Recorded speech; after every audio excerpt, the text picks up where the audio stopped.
Well, you know how it's not often I meet somebody that's 35 years older than me and can still beat me up. Wow.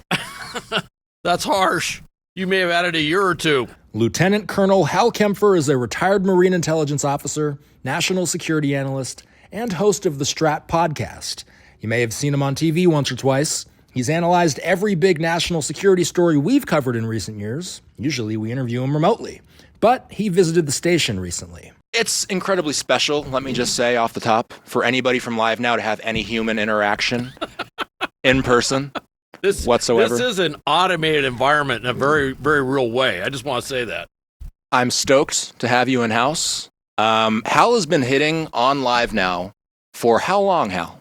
I want to say we're getting close to 4 years, something like that. 3.5, 4 years, something like that. Well, it's certainly, definitely as long as the Ukraine war's been going. Once the Russian forces cross into Ukraine, into that Donbass region in the east, that is an invasion. But I was actually on before Ukraine, and I specifically remember some really long conversations about, do you think this will go to war? Of course, my answer was yes.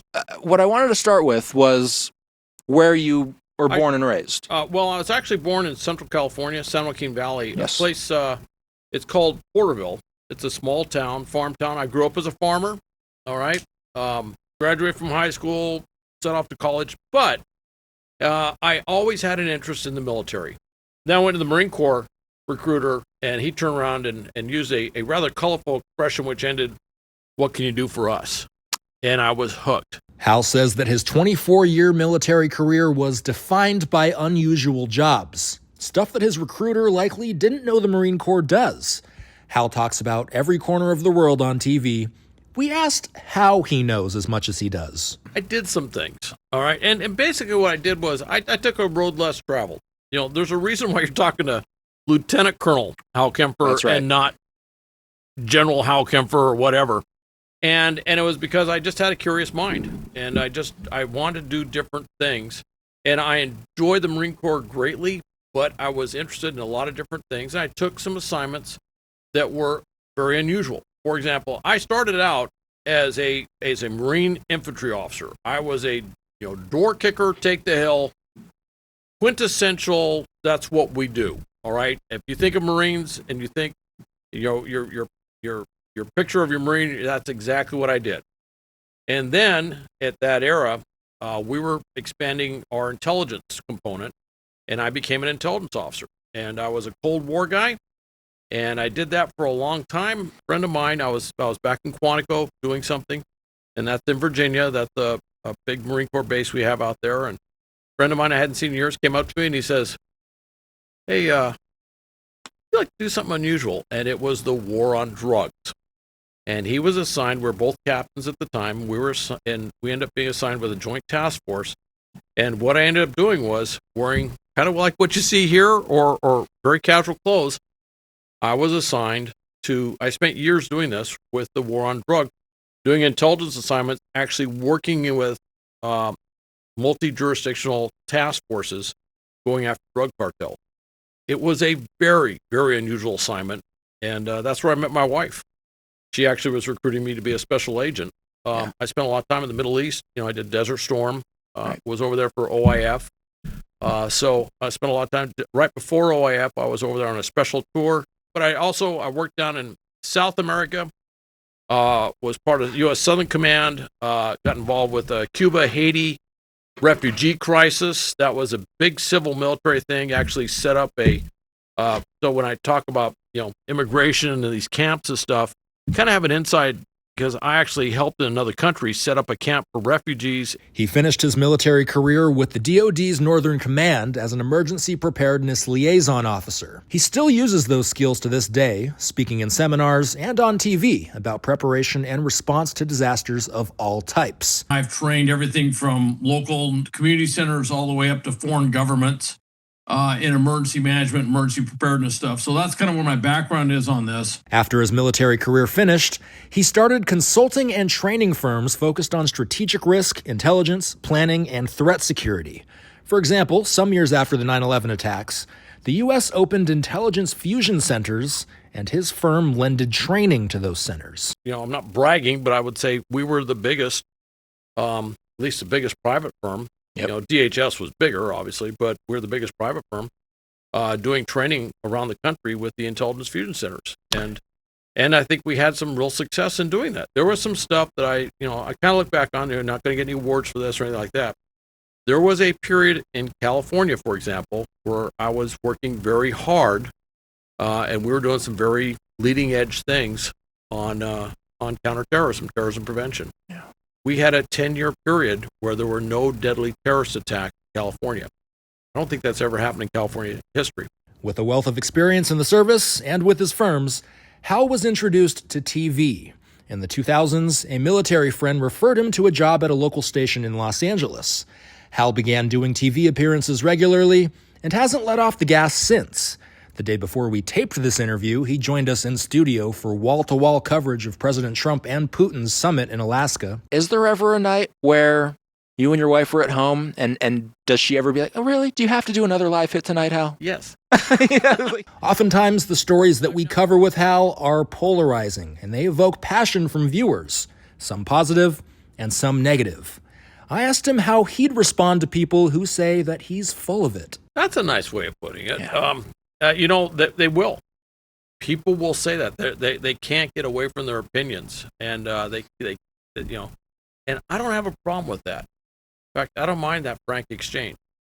I think you're wrong, and this is why I will write them back, and I've had those exchanges before. There's this fine line that I walk, that you walk, that people like us walk whenever there's breaking news going on, where you have to speak as vaguely specific as possible, because sometimes there's just not a whole lot of concrete information out there yet. I'll use the July 2024 Trump shooting as an example. That was a day. That was a long day. That was a Saturday. Again, July of 2024, run-of-the-mill, airing a candidate's speech, and then shots rang out. And in those moments, this is something that you and I have to walk a fine line on. How do you give specific information as vaguely as possible? I called you when that shooting happened. I think you were working out at the time. Yeah, I was at the gym.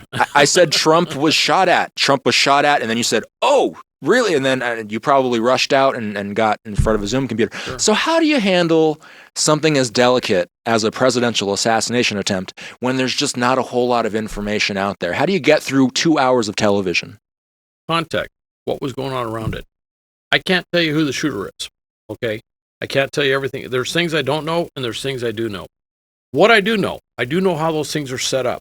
I've worked with the Secret Service when they're doing protection detail stuff. Secret Service reacted immediately, got him down. He's out of the line of sight of the shooter.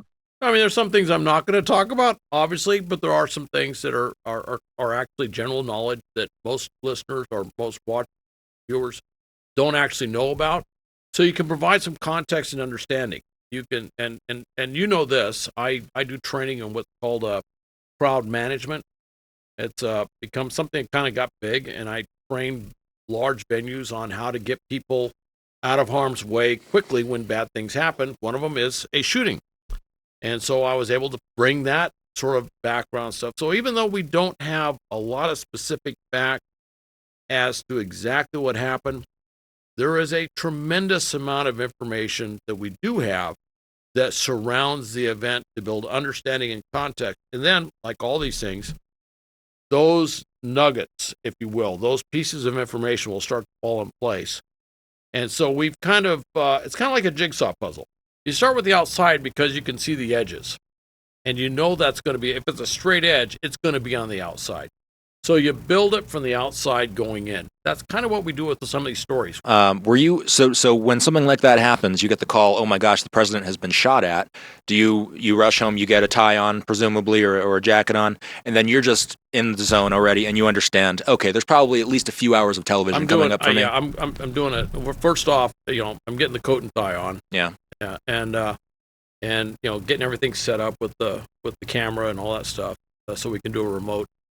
But the other thing I'm doing is I'm also doing a rapid assessment of what's out there, trying to find out as much information as I can. And by the way, as with breaking news, I'm literally doing this on the air. Sometimes you'll get things, you'll say, hey, we just got this. And that'll be, Hal, what do you think? Yep. And I'm literally doing that. And then if we're on a commercial break, we didn't have a lot of commercial breaks that day, but if I'm on commercial break, I'm trying to find out as much as I can. And of course, I got my, I get news flashes and stuff like that. I'm there. So sometimes I do that. But you try to get as much information as you can on the air, because there's a lot of people out there, particularly LiveNOW viewers. I mean, honestly, we are live now. We are.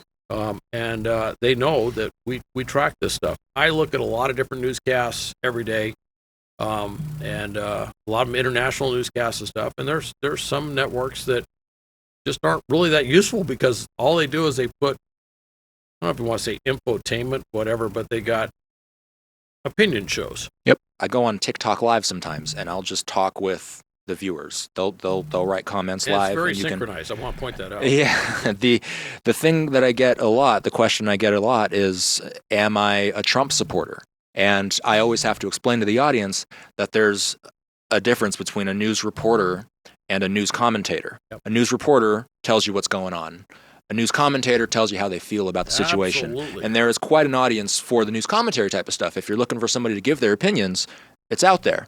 But the game that I'm in is to just tell you what's going on. I ain't in the business of saying how I feel. Traditionally, news broadcast interviews tend to be on the shorter end. And with LiveNOW, it's not uncommon for you and I to go 15, 20 plus minutes. It is really unusual. In fact, for me, it's a bit of a challenge. I'll do a LiveNOW interview, and they'll do something on, say, Fox 11 in L.A., and I have to change my internal plot, because I can explain things in a very long fashion on LiveNOW, and then I have to get into that, 30-second, 45-second, get off that question, get on to the next one.